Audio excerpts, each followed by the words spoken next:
Are there pieces out the door that are valuable? Of course. If you want to make trades, you got to push some chips in the middle, right? This is the National Hockey League. They're not playing the 50-cent dollar. No, of course not.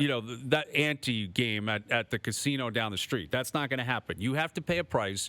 Yes, they've given up first-rounders in the future. They've given up a lot of first-rounders in the past, and it didn't pay off. But you got to pay to play the game, and this may be it. Maybe it's a 2-year window, right? You got Matthews on term for this year and next. You got Nylander this year and next. McCabe comes in. He's got 2 years after this deal, or after this season. Lafferty's got another year on his deal. And he's 50% retained. And McCabe. 50% so you got retained. Him at $2 million. Exactly. And I think what Dubas has done here, because I credit him. He's been an aggressive GM since he got the job. You can say a lot. You can have your opinion on his philosophies, on the way he approaches things. You cannot claim this guy sits on his hands. Nope. He absolutely goes for it. Yeah. He believes in his team. He keeps going back to the mat for his team, and he keeps adding pieces. So if you're Matthews, Marner, Nylander, Tavares, Riley, Brody, the guys who have been there for quite some time, you owe it to this guy. Yeah. You owe it to this guy because he has gone in for you, man, and he has made your life easier. Hayes. You said he's been aggressive. He's tried to make the team better. He's detailed on all the different ways in that interview that he has tried to do it. So he's put a real quality team that I've mentioned. Yes. Do we all not agree that that's a real quality team? Absolutely. It was real quality before these deals. They're better now. They're better now. Thank you. So it can't go from real quality, gave them a real good chance. I mean, I guess if the goaltending stinks in the playoffs, you can say he staked his claim on those two goaltenders, and that's what he hitched his wagon to.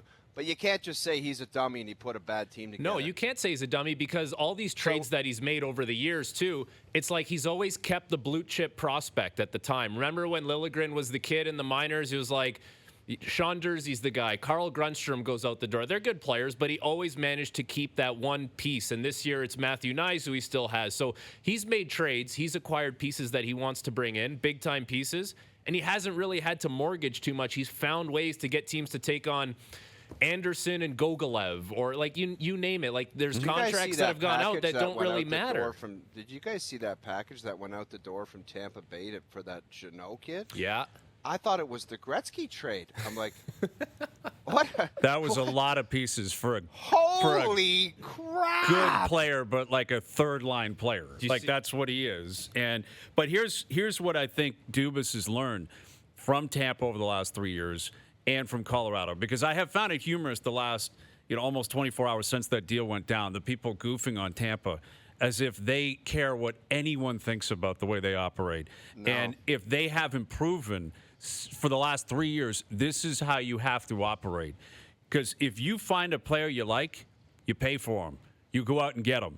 And that's what Tampa's done. That's what Colorado did a year ago. And I think that's what Dubas has proven here is he's picked up on those P's and Q's. Not guaranteed to work. Not guaranteed to work. But they wanted Jeannot. So they overpaid for him.